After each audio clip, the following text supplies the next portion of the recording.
कार्यक्रम किए तो इन लोगों ने बताया ही नहीं कि टिकट शो है। टिकट शो का मुझे पता ही नहीं था। मैं जब यहाँ आया, जब ये सारे हंगामा हो गए होने के बाद मुझे पता चला कि टिकट शो था। और उसमें जनता की क्या गलती है? नेपाल की जनता चाहे कहीं की जनता भोली भाली होती है, उसको ये पता नहीं होता है भाई। वो अपने बेटा को प्यार करने, अब मेरे बारे में क्या बोल रही है जनता, किसी के बारे में बोलेगी क्योंकि उसको हकीकत पता ही नहीं है। तो टिकट शो के नाम पे इन लोगों ने मुझे बुक ही नहीं किया था। और जब इनका परमिशन फेल हुआ, सरकार ने कोविड की वजह से परमिशन इनका रद्द किया, इनको मना किया कि आप कार्यक्रम नहीं कर सकते हैं। आपसे कितना दिन पहले एग्रीमेंट हुआ था यहाँ पर आने का? मेरा तो 5-6 दिन पहले ही ये कार्यक्रम तय हुआ है, राइट ना? 5-6 दिन पहले, 5-6 दिन पहले। और ये लोग 5-6 दिन पहले ही मुझे तय किए।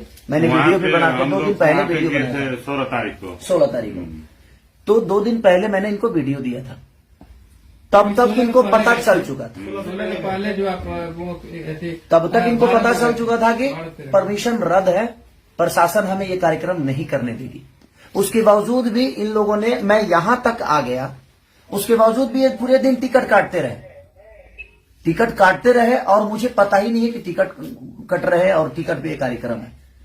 और लोगों को सिर्फ गुमराह करते रहे।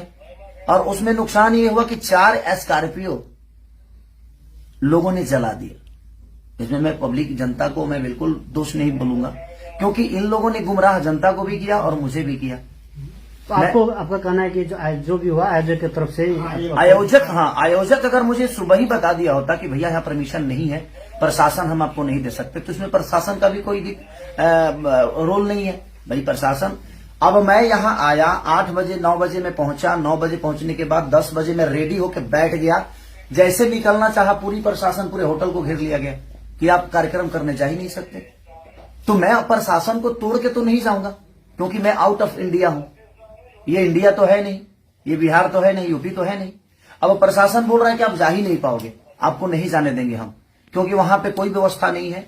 अगर आपको कुछ हो जाएगा तो भाई उसका जिम्मेदार तो हम पे आ जाएगा। जो प्रशासन, नेपाल की प्रशासन निकम्मा है और नेपाल की प्रशासन ने खेसारी लाल यादव को सुरक्षा नहीं दिया, तो हम अपने पे रिस्क नहीं लेंगे, इसलिए आप यहां से नहीं जा सकते। और मैं अभी वही कपड़ा पहन के बैठा हूं सुबह से, अभी खाना तक मैंने नहीं खाया कि कितने लोगों को प्रॉब्लम हुई होगी। मेरे जितने भी बंदे वहां थे, कोई ऐसा आदमी नहीं था जिसको चोट नहीं लगी है, सबको चोट लगी है। क्योंकि पब्लिक को कहीं ना कहीं खेसारी लाल यादव चाहिए था और मैं उसी के लिए आया भी था। इसमें मेरी कोई गलती, आयोजक ने एक शब्द अभी तक, जो मेन आयोजक है, अभी तक मिलने नहीं आया मेरे से। क्या नाम है भैया उनका? क्या नाम है उनका? श्रवण जी। श्रवण जी अभी तक मिलने तक नहीं आए। पूरा नाम क्या है उनका? किसका? श्रवण जी का? सरवन चौधरी है उसका नाम। श्रवण चौधरी। तो श्रवण चौधरी अभी तक मेरे से मिलने तक नहीं आए। हम लोग सारे लोग अभी तक खाना तक नहीं खाए। सुबह सब लोगों ने नाश्ता करके और कार्यक्रम के लिए जा रहे थे हम लोग। और जनता, अब जनता की नजर में ये चीजें लग रही है कि मैं आया नहीं। अभी आप देख ही रहे हैं ना कि यहाँ पे हैं, ये भी हैं हमारे प्रशासन, यहाँ के प्रशासन भी, हमारे एसपी साहब के, जो हमारे प्रशासन के लोग हैं वो भी हैं। ऐसा नहीं है कि मैं गलत हूं। मैं किसी का काम लेता हूं तो मैं अपने जीवन में मैं 24 घंटा वर्क करने वाला इंसान हूं। लेकिन कहीं ना कहीं ये कार्यकर्ता लोगों ने जनता को भी बेवकूफ बनाया और मुझे भी बेवकूफ बनाया। आज कम से कम 1.5 करोड़ का नुकसान हुआ सिर्फ खेसारी लाल यादव के। 4 स्कॉर्पियो को जला दिया गया। इसमें दोष जनता को मैं कैसे दे सकता हूं? इसमें दोष तो इनका है। हमारे सारे इंस्ट्रूमेंट तोड़ दिए गए, हमारे लड़कियों को चोट पहुंची। तो इसमें दोष ना उन जनता का है और ना ही हमारा है, देखा जाए, और ना ही यहाँ के प्रशासन का है, ना ही सरकार का है। जब सरकार आपको पहले कोविड की वजह से मना कर दिया तो ये कार्यक्रम आपको पहले ही रद्द कर देना चाहिए। जब 2 दिन पहले ही आपकी परमिशन रद्द की गई तो आपको पहले जनता को बता देना चाहिए कि कार्यक्रम, या मुझे ही बोलते कि भाई एक बार लाइव आकर बोल दीजिए कि कार्यक्रम कैंसिल हो गया। जैसे आप अभी कोविड तो नेपाल और इंडिया दोनों तरफ ही एक ओमिक्रॉन का जो एक संक्रमण है, एकदम तीव्र रूप में आगे बढ़ रहा है। तो जैसे आप लोग का एग्रीमेंट हुआ उस समय आपने नहीं पूछा था कि मतलब इस ढंग का? देखिए, मैं बोला भी था, इन लोगों से बोला भी था कि क्या कोविड का कोई प्रॉब्लम तो नहीं है ना? तो नहीं सर, वहां परमिशन हमें मिल गया है। तो जब सरकार परमिशन इनको कार्यक्रम के लिए दे दिया तो मैं भी निश्चिंत हो गया कि हो सकता है कि वहां इतनी महामारी नहीं होगी। तो मैं क्लियर हो गया कि जब सरकार का लेटर, मेरे पास प्रशासन का लेटर ऑलरेडी आ गया कि हाँ परमिशन है, कार्यक्रम होगा, इन लोगों ने मुझे यही बोला था कि मेला का कार्यक्रम है, ये नहीं बोला था कि टिकट काट रहे हैं। ये नेपाल में आपका आगमन पहली बार है? नहीं, मैं ये तीसरी बार आया हूं मैं। विराटनगर खास करके? नहीं, विराटनगर में पहली बार आया हूँ। बाकी वीरगंज में बहुत बार आया हूँ, 1-2 बार ऐसे भी आया हूँ और 1-2 बार कार्यक्रम करने जैसे के लिए। आप बता रहे हैं 1.5 करोड़ करीब का सामान आपका जो नुकसान, हाँ नुकसान हुआ, तो अब क्या इसके बाद क्या आपने इसके बाद लोगों के अंदर जो छवि मेरी बर्बाद हुई, लोगों के दिमाग में तो ये बैठ गया ना कि मैं नहीं आया। देखिए, मैं अपने जीवन में अपनी छवि के लिए हमेशा काम करता हूं और हर आदमी करता है, लेकिन किसी और के वजह से जनता को परेशानी हो। मैं आज तक जनता को परेशान करने वाला कोई काम नहीं किया। मैं मनोरंजन करने वाला आदमी, हमेशा उनको खुशी देने का काम करता हूं। और आज इन लोगों की वजह से लोगों के नजर में मेरी छवि खराब है। लोगों के नजर में लगा कि खेसारी लाल यादव आया ही नहीं, जबकि सुबह 7 बजे से मैं होटल पे हूं, 8 बजे से। अब इससे आपका एक जो फैन फॉलोइंग है उसको भी नहीं, जनता को हकीकत पता चलेगा तो जनता बेवकूफ थोड़ी है। और जनता ने जो किया है वो अपने हिसाब से बिल्कुल सही है। मैं कुछ जनता को मैं गलत नहीं बोल सकता, क्योंकि गलत तो इन लोगों ने किया कि इन लोगों ने परमिशन नहीं रहने के बावजूद भी मुझे बताया तक नहीं तो मैं सुबह आया जरूर। मैं बिना कार्यक्रम किए मैं लाइव आ जाता कि प्रशासन की वजह से कार्यक्रम रद्द हो गया है, आप लोग नहीं आइएगा कार्यक्रम में, तो लोग नहीं आते। लेकिन इन लोगों ने बताया ही नहीं। सर, उस पर साइन भी करना होगा ना। हाँ, तो वो सारी चीजें। तो और अभी कार्यकर्ता में एक आदमी आया और वो सुबह से मेरे साथ यहाँ पे थे, लेकिन अभी वो गायब हो गए। ये है सुमित जी नाम है उनका, वो भी गए थे रिसीव करने, वही हमें बॉर्डर से हमें अंदर किए। तो मेरी इसमें गलती 1% की नहीं। व्हाट्सएप लोकेशन से लेकर हर डिटेल वही दे रहे थे हम। और ये सुबह 7 बजे भी हमें नहीं बता रहे हैं कि प्रोग्राम कैंसिल हो गया है सर, प्रशासन ने मना कर दिया है, सरकार ने मना कर दिया है। इन लोगों ने गुमराह रखा हमें गुमराह किया कि नहीं आप आइए, कार्यक्रम होगा। तो आपका आगे का जो अब इसके बाद का क्या आपका क्या करेगा, क्या कुछ चीजों से लेते हैं आप? इसके बाद जैसे आपका क्षति हुआ, आपका एक हिसाब से क्षति तो आयोजक ही देगा ना। अब क्षति जो हुआ है गलती इनकी है, इनको तो पूरे जनता का पैसा लौटाना चाहिए। जनता की क्या गलती है भाई? वो तो अपने स्टार को देखने आ रही है, तो इनको पूरे जनता का, नेपाल के जनता के साथ इंसाफ करना चाहिए इनको, क्योंकि गलती इनकी है, इसमें गलती जनता नहीं है और ना ही खेसारी लाल यादव है और ना ही सरकार है, ना ही प्रशासन। कि जब आपको मना कर दिया गया कि आप ये कार्यक्रम नहीं कर सकते, तो फिर आपने जबरदस्ती जनता को गुमराह क्यों किया, जनता को बेवकूफ क्यों बनाया? खेसारी लाल यादव को बताया क्यों नहीं? मैं तो इतना ही कहता ना कि भाई ये कार्यक्रम कैंसिल हो गया, क्योंकि यहाँ पे कोविड के वजह से प्रशासन ने मना कर दिया, सरकार इसकी अनुमति नहीं देती है। मैं लाइव आके लोगों को बोल देता, लोगों को समझा देता, तो टिकट तो नहीं कटाते ना वो। तो टिकट आपका यहाँ आने का जो एग्रीमेंट था उसमें कितने में डील हुआ था और कितना पैसा आपको मिल चुका है? देखिए, वो अंदर की बातें होती है, उस डील को हम लोगों तक नहीं बता सकते कि क्या बातें हैं क्या नहीं, क्योंकि वो अंदर की बातें हैं कि हम कितना में, हम प्यार में आए हैं कि हम मोहब्बत में आए हैं कि हम 2 रुपया लेकर आए हैं कि हम खर्चा पे आए हैं, वो आपस की बातें होती है। लेकिन अंत में इस घटना के बाद आप क्या अंतिम निचोड़? नहीं, मेरा कहने का मतलब कि जो नुकसान हुआ है अब वो तो कहीं ना कहीं आयोजक कर्ता को ही भरना पड़ेगा, क्योंकि मेरी गलती तो 1% नहीं है।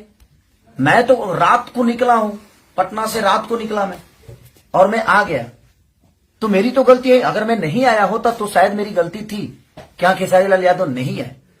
तो अब क्या कदम लेंगे आप? जैसे आपका कदम क्या उठाना है, तो अभी तो अब जनता को इंसाफ करना है कि आयोजक कर्ताओं के साथ इनको क्या करना है। मैं कुछ नहीं बोल सकता, मैं तो जनता का प्यारा बच्चा हूं, मैं इनके लिए ही आया था। नहीं, अपनी तरफ से क्या कर रहे हैं? मैं अपनी तरफ से क्या करूंगा?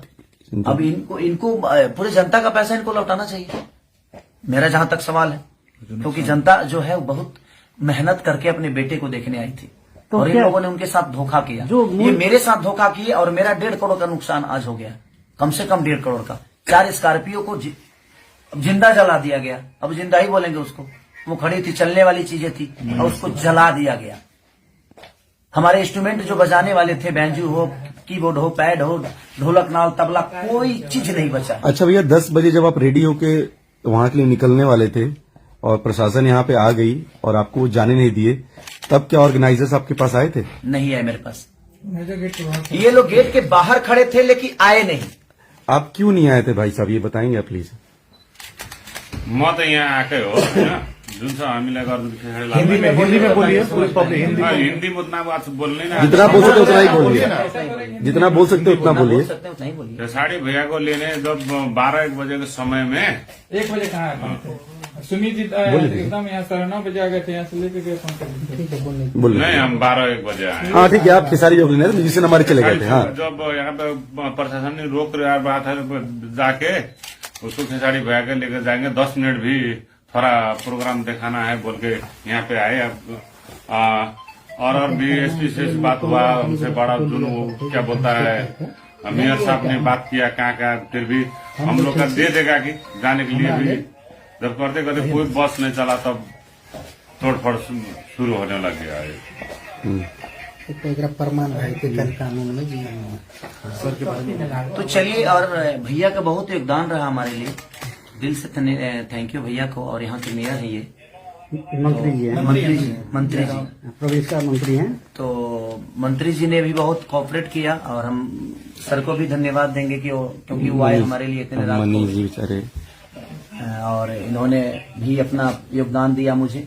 लेकिन हमें योगदान इनके तरफ से नहीं मिला, और मैं पूरी जनता से मैं क्षमा प्रार्थी मांगता हूं कि मेरी गलती नहीं है, आप लोग मुझे दोषी ना समझें, क्योंकि मैं आपके प्यार और आपके मोहब्बत के लिए, आपके मनोरंजन के लिए दिनों रात मेहनत करता हूं और हमेशा करता रहूंगा। और इन लोगों की वजह से इसमें बताइए, अगर मैं आया और मुझे प्रशासन, पूरे नेपाल के प्रशासन 20 लोग आकर घेर लिए कि आप नहीं जा सकते, क्योंकि कोविड के लिए ऑलरेडी कार्यक्रम कैंसिल किया गया था, ये लोग जबरदस्ती कर रहे हैं और हम आपको नहीं जाने देंगे। तो कहीं ना कहीं मैं क्या कर सकता हूं? मैं तो आउट ऑफ इंडिया हूं, यहाँ के प्रशासन को नहीं जानता, यहाँ के कानून को नहीं जानता। तो गलती तो इन्होंने किया, तो इसके लिए मैं आपका गुनहगार नहीं हूँ। मैं आया जरूर था सिर्फ आपके मोहब्बत के लिए। तो जिनके मन में मेरे लिए नफरत है, ये आप एक बार सच्चाई जान लीजिए कि हाँ मैं कहाँ से गलत हूँ। अगर मैं आया और 10 लोग घेर कर कह दे कि आप नहीं जा सकते, अगर नॉर्मल इंसान घेर के कहे तो मैं हो सकता है कि मैं लड़ जाऊं, लेकिन मैं इंडिया, यहाँ नेपाल के गवर्नमेंट से तो नहीं लड़ने आया था, यहाँ के प्रशासन से झगड़ा करने तो नहीं आया था। तो इसलिए ये चीजें हुई हैं। तो उसके लिए मैं क्षमा प्रार्थी हूं कि मुझे अफसोस इस बात का है कि मैं आकर भी और आपके सामने कुछ कह नहीं पाया, कुछ गा नहीं पाया। क्या मुझे दुख नहीं है इस बात का? मुझे भी इस बात का दुख है। जितना आप दुखी हैं उससे कई गुना ज्यादा दुखी मैं हूं, क्योंकि मैं आके भी और आपका मनोरंजन नहीं करा पाया ड्यू टू सिर्फ रीजन हमारे कार्यकर्ता लोग, जिन्होंने मुझे 2 दिन पहले भी नहीं बताया, यहाँ आने के बाद भी नहीं बताया। नहीं तो मैं लाइव आके सारी चीजें क्लियर करके और आपको घर पे ही रोक देता कि आप मेला में मत आइए और टिकट कटाने की आपको जरूरत नहीं है। ये टिकट की भी बातें मुझे नहीं बताया कि हाँ टिकट शो है, और इन लोगों ने टिकट भी काटा और आज ये बता रहे हैं कि हमारा रिकवरी कैसे होगा। कोई ट्रस्ट है उसके, ये ट्रस्ट है कोई इनका, उसके लिए इन्होंने कार्यक्रम कराया था। तो मुझे बता देने में इनका क्या जाता? अगर बता दिए होते तो शायद मैं उसी हिसाब से आप यहाँ पे आता, या मैं मना भी कर सकता था कि नहीं हम ऐसा काम नहीं करेंगे। अब पूरे लेटर के साथ इन्होंने परमिशन का लेटर दिया, उसके बावजूद भी जब कैंसिल हुआ तो इन्होंने मुझे इन्फॉर्म नहीं किया। तो सो सॉरी, आप लोग मुझे क्षमा करिएगा। मैं खुद ही तकलीफ में हूँ कि ट्यूब में आके भी नुकसान तो आना जाना लगा रहता है, लेकिन तकलीफ इस बात की है कि मैं यहाँ आके भी अपना समय दे के भी आपके बीच में आकर आपका मनोरंजन नहीं करा पाया। तो इसलिए सो सॉरी उसके लिए। बाकी जो मेरा नुकसान आज 1 से 1.5 करोड़ जो नुकसान हुए हैं उसके लिए मैं क्या बोलूंगा। कार्यकर्ता हैं ये जो आयोजन करता है, आयोजक हैं, कि देखिए कैसे भरेंगे, क्या भरेंगे। और मैंने FIR भी कर दी है यहाँ पे। इसके लिए प्रशासन का मदद आप ले रहे हैं? हाँ, प्रशासन का मदद लोगों को छोड़ दीजिए। और जिन लोगों को उस कार्यक्रम में चोट, जिस जनता को चोट लगी है उस कार्यक्रम के दौरान, मैं ईश्वर से प्रार्थना करता हूं कि आप लोग स्वस्थ रहें और सुरक्षित रहें, जल्दी आप ठीक हो जाएं, क्योंकि बहुत लोगों को चोट लगी है। मेरे टीम में किसी को ऐसा नहीं है कि मेरे टीम में किसी को चोट नहीं है, सबको चोट लगी है। लेकिन उसके बावजूद मेरे टीम के बाद भी मेरी जो जनता, जो भगवान स्वरूप जनता है, जिसको भी चोट लगी है, उसके लिए मैं दिल से दुआ मांगता हूं कि आप जल्दी से स्वस्थ हो जाएं। Thank you so much.